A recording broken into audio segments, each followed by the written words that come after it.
Assalamualaikum warahmatullahi wabarakatuh.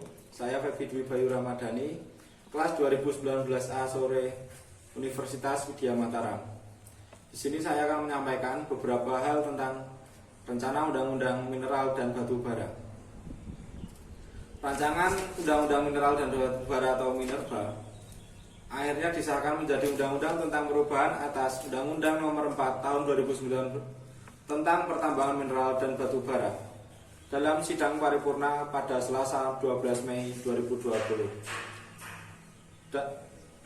Undang-Undang Minerba akan terdapat 83 pasal diubah, 52 pasal baru, dan 18 pasal dihapus, sehingga total jumlah pasal menjadi 209. Ada sejumlah poin penting yang diatur dalam revisi Undang-Undang Minerba, mulai dari kewenangan perizinan, perpanjangan izin, pengaturan terhadap izin pertambangan rakyat atau IPR, dan aspek lingkungan, hilirisasi, divestasi, hingga pengaturan yang diklaim untuk memperkuat badan usaha milik negara atau BUMN.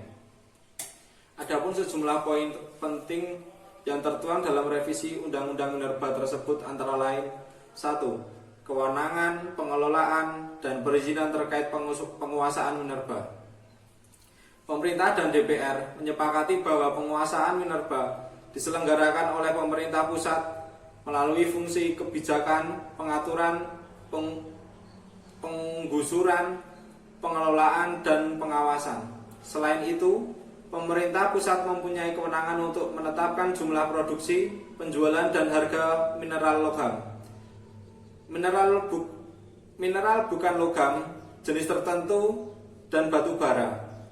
Meski kewenangan pengelolaan pertambangan diselenggarakan oleh pemerintah pusat, namun ada pengaturan bahwa terdapat jenis perizinan yang akan dilegalisasikan kepada pemerintah daerah, diantaranya perizinan batuan skala kecil dan izin pertambangan rakyat atau IPR. Yang kedua, perpanjangan izin operasi. Revisi UU Minerba ini menjamin adanya kelanjutan operasi kontrak karya atau KK, perjanjian karya pengusahaan, pertambangan batu bara atau PKP 2B menjadi IUPK sebagai kelanjutan operasi dengan mempertimbangkan upaya peningkatan penerimaan negara.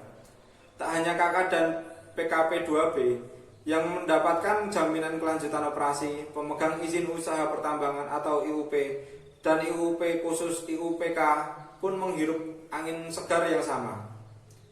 Dalam UU Minerba yang lama, perpanjangan izin tercantum dengan klausula atau dapat diperpanjang yang diganti dengan dijamin pada revisi UU ini. Hal tersebut antara lain dapat dilihat pada pasal 47, pasal 83 dan pasal 169, pasal 169A dan 169B. Yang ketiga, peningkatan nilai tambah atau hilirisasi. Revisi Undang-Undang Minerba ini masih mengatur terkait dengan hilirisasi melalui kegiatan pengelolaan dan pemurnian di dalam negeri, khususnya untuk pemegang izin di subsektor mineral.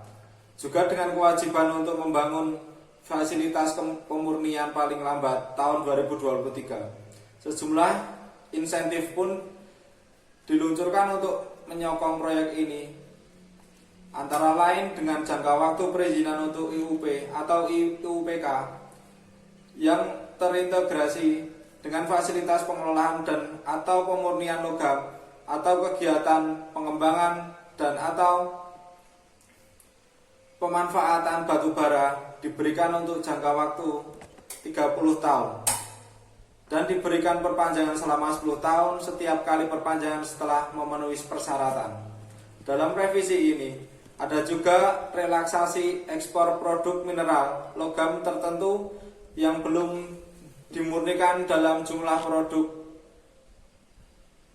tertentu dengan jangka waktu paling lama 3 tahun sejak revisi UU ini. Relaksasi itu diberikan bagi perusahaan mineral yang telah memiliki sedang dalam proses pembangunan smelter maupun yang telah melakukan kerjasama dalam pengelolaan dan atau yang telah melakukan pemurnian. Pengaturan dan insentif terkait hilirisasi antara lain dapat dilihat dalam pasal 102, pasal 103, pasal 47, pasal 83, dan pasal 170A. Yang keempat, divestasi.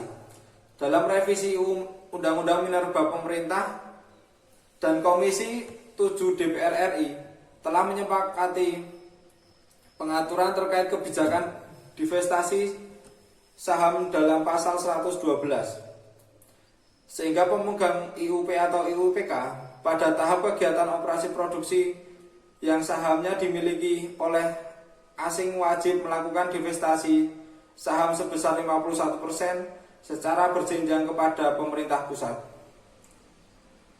pemerintah daerah, BUMN, BUMD, dan atau badan usaha swasta nasional.